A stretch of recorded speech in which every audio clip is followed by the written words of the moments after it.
ಸುಮನಸ ಅವರು ಈಗ 22 ವರ್ಷ ಕಳೆಯಿತು. ಕಳೆದ 2022ರಲ್ಲಿ 20ನೇ ನಿಮಿಷತೆಯನ್ನು ಆಚರಿಸಿ, ಅದೇ ರೀತಿಯಲ್ಲಿ 2013ನೇ ಇಸ್ವಿಯಲ್ಲಿ ನಾವು ರಂಗಹಬ್ಬ 1ನೇ ರಂಗಹಬ್ಬವನ್ನು ಪ್ರಾರಂಭಿಸಿ, ಅದೇ 2022ಕ್ಕೆ ದಶಮಾನೋತ್ಸವವನ್ನು ಕೂಡ ಆಚರಿಸಿ ಬಹಳ ವಿಜೃಂಭಣೆಯಿಂದ ಆಚರಿಸಿದ್ದೇವೆ. ಇದರ ಎಲ್ಲ ರೀತಿಯ ಆ ಪ್ರಚಾರವನ್ನು ನೀಡಿದವರು ತಾವು ಯಶಸ್ವಿಗೊಳಿಸುವುದಕ್ಕೆ ತಮ್ಮ ಸಹಕಾರ ಬಹಳಷ್ಟು ಇದ್ದು, ಅದೇ ರೀತಿಯಲ್ಲಿ ಈ ಬಾರಿ ನಾವು ರಂಗಹಬ್ಬ 12 ಅನ್ನು ನಾವು ಈಗ ಪ್ರಾರಂಭಿಸ್ತಾ ಇದ್ದೇವೆ. ಪ್ರತಿ ವರ್ಷವೂ ಕೂಡ ಒಂದು 3 ನಾಟಕಗಳನ್ನು ತಯಾರಿಸಿ, ಹಾಗೆ ಚಟುವಟಿಕೆಯಿಂದ ಇರುವಂತಹ ಈ ಸಂಸ್ಥೆ ಸುಮಾರು 750ರವರೆಗೆ ಈವರೆಗೆ ನಾಟಕಗಳನ್ನು ತಯಾರಿಸಿ, ಪ್ರತಿ ಸುಮಾರು 20 ರಾಜ್ಯ ಮಟ್ಟದ ನಾಟಕಗಳಲ್ಲಿ ಕೂಡ ಸ್ಪರ್ಧೆಯಲ್ಲಿ ಬಹುಮಾನ ಗಳಿಸಿದ್ದಲ್ಲದೆ 4 ಬಾರಿ ರಾಷ್ಟ್ರೀಯ ಮಟ್ಟದ ನಾಟಕಗಳಲ್ಲಿ ಕೂಡ ಭಾಗವಹಿಸಿ ಸ್ಪರ್ಧಿಸಿ ಬಹುಮಾನವನ್ನು ಗಳಿಸಿದಂತಹ ಒಂದು ಸಂಸ್ಥೆ ಇದು. ಅದರ ಜೊತೆಯಲ್ಲಿ ಕನ್ನಡ ಜಿಲ್ಲಾ ರಾಜ್ಯೋತ್ಸವ ಪ್ರಶಸ್ತಿಯಲ್ಲೂ ಕೂಡ ಪಡೆದಂತಹ ಒಂದು ಸಂಸ್ಥೆ. ಹೀಗೆ ಚಟುವಟಿಕೆಯಿಂದ ಇರುವಂತಹ ಈ ಸಂಸ್ಥೆ ರಂಗಹಬ್ಬ 12 ಪುನಃ ಈ ಬಾರಿ ನಾಡು ಫೆಬ್ರವರಿ 25ಕ್ಕೆ ಪ್ರಾರಂಭಿಸಲಿದ್ದೇವೆ. ಫೆಬ್ರವರಿ 25ರಿಂದ ಮಾರ್ಚ್ 2ರವರೆಗೆ ಸುಮಾರು 7 ದಿನಗಳ ಕಾಲ ಈ ರಂಗಹಬ್ಬ 12 ನಾವು ಭುಜಂಗ ಪಾರ್ಕಿನ ಅಜ್ಜರಕಾಡಿನ ಭುಜಂಗ ಪಾರ್ಕಿನಲ್ಲಿ ಇದನ್ನು ನಡೆಸಲಿದ್ದೇವೆ.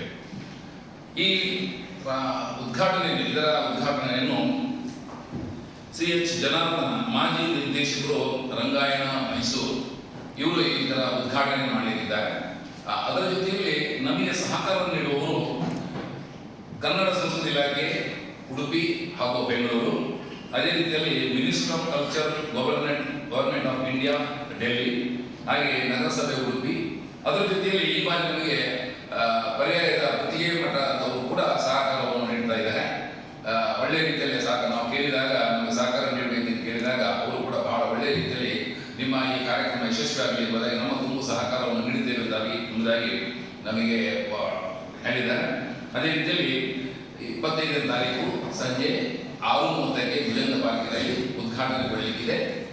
H ಜನಾರ್ದನ, ಮಾಜಿ ನಿರ್ದೇಶಕರು, ರಂಗಾಯಣ ಮೈಸೂರು.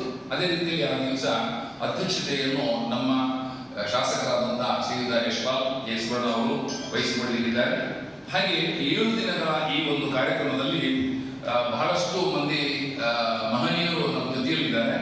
ಮುಖ್ಯವಾಗಿ ಹೇಳುವುದೆಂದರೆ ಶ್ರೀಮತಿ ಪೂರ್ಣಿಮಾ, ಸಹಾಯಕ ನಿರ್ದೇಶಕರು, ಕನ್ನಡ ಸಂಸ್ಕೃತಿ ಇಲಾಖೆ, ಪ್ರಸಾದ್ ರಾಜ್ ಕಾಂಚನ್, ರಶ್ಮಿ ಚಿತ್ತರಂಜನ್ ಭಟ್, ನಗರಸಭೆ ಸದಸ್ಯರು, ಹಾಗೆ ಸುರೇಶ್ ಶೆಟ್ಟಿ ಗುರ್ಮೆ, ಕಾಪು ಕ್ಷೇತ್ರದ ಶಾಸಕರು, ಹಾಗೆ ಮುನಿಯಾರು ಉದಯಕುಮಾರ್ ಶೆಟ್ಟಿ, ಹಾಗೆ ಮಾಜಿ ಸಚಿವರಾದಂತಹ ಶ್ರೀಯುತ ಪ್ರಮೋದ್ ಮುಜರಾಜ್ ಅವರು, ಹಾಗೆ ML ಸಾಬು ಅವರು, ಉಡುಪಿಯ ಮಾಜಿ ಶಾಸಕರಾದಂತಹ ಶ್ರೀಯುತ ಕೆ ರಘುಪತಿ ಭಟ್ ಅವರು, ಮಾಜಿ ಸಚಿವರಾದಂತಹ ಶ್ರೀಯುತ ವಿನಯ್ ಕುಮಾರ್ ಸೊರಕೆ ಅವರು, ಹಾಗೆ ನಮ್ಮ ಇವಾಗಿನ ನಗರಸಭೆ ಆಯುಕ್ತರಾದಂತಹ ಶ್ರೀಯುತ ರಾಯಪ್ಪನವರು, ಜಯಕೃಷ್ಣ ಶೆಟ್ಟಿ ಇಂದ್ರಾಡಿ, ಡಾಕ್ಟರ್ ಸುರೇಶ್ ರೈ, ಹಾಗೆ ಕೆ ಕೃಷ್ಣಮೂರ್ತಿ ಆಚಾರ್ಯ.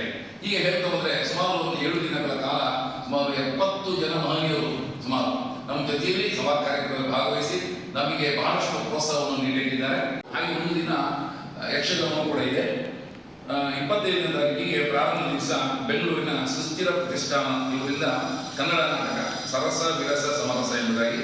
ಅದೇ ರೀತಿಯಲ್ಲಿ 26ನೇ ತಾರೀಕು ರಂಗ ಆರಾಧನಾ ಸಾಂಸ್ಕೃತಿಕ ಸಂಘಟನೆ ಸವದತ್ತಿ ಇವರದ್ದು ಕನ್ನಡ ನಾಟಕ ದೇವಸೂರ. 27ನೇ ತಾರೀಕಿಗೆ ನಗ್ನ ಥಿಯೇಟರ್ ಉಡುಪಿ ಇವರಿಂದ ಅಗ್ನಿ ಮತ್ತು ಮಳೆ ಕನ್ನಡ ನಾಟಕ. ಹಾಗೆ 28ನೇ ತಾರೀಕಿಗೆ ನಮ್ಮ ಸುಮನಸ ಸಂಸ್ಥೆಯ ಯಕ್ಷ ಸದಸ್ಯರಿಂದ ಯಕ್ಷ ನಾಟಕ ಸಮುದ್ರೋಲ್ಲಂಘನ. ಹಾಗೆ 29ನೇ ತಾರೀಕು ನಮಕುರುಳಿದ ಕಲಾ ಸಂಘಟನೆ ಮುದ್ರಾಡಿ ಇವರಿಂದ ಅಂಬೆ ಕನ್ನಡ ನಾಟಕ. ಮಾರ್ಚ್ 1ನೇ ತಾರೀಕು ಸಮುದಾಯ ಬೆಂಗಳೂರವರಿಂದ ಕರಿಯದೇವರ ಹುಡುಗಿ. ಕೊನೆಯ 2ನೇ ತಾರೀಕು ಕೊನೆಯ ದಿವಸ ಮಾರ್ಚ್ 2 ಸುಮನಸ ಸಂಸ್ಥೆಗಳಿಂದ ತುಳು ನಾಟಕ ಶಿಖಾರಿ ಎಂಬುದಾಗಿ. ಹೀಗೆ 7 ದಿನವೂ ಕೂಡ ಸಾಂಸ್ಕೃತಿಕ ಕಾರ್ಯಕ್ರಮವನ್ನು ನಡೆಸಲಿದೆ. ಅದರ ಜೊತೆಯಲ್ಲಿ ಪ್ರತಿ ವರ್ಷವೂ ಕೂಡ ಪ್ರೇಕ್ಷಕರು ಆದಷ್ಟು ನಮ್ಮ ಜೊತೆಯಲ್ಲಿ ಇರಬೇಕು, ಕೊನೆಯವರೆಗೆ ಇರಬೇಕು ಎಂಬ ಉದ್ದೇಶದಿಂದ ಅದೃಷ್ಟ ಪ್ರೇಕ್ಷಕ ಎಂಬ ಒಂದು ಅದೃಷ್ಟ ಲಕ್ಕಿ ಪ್ರೇಕ್ಷಕರನ್ನು ನಾವು ಮಾಡ್ತಾ ಇದ್ದೇವೆ.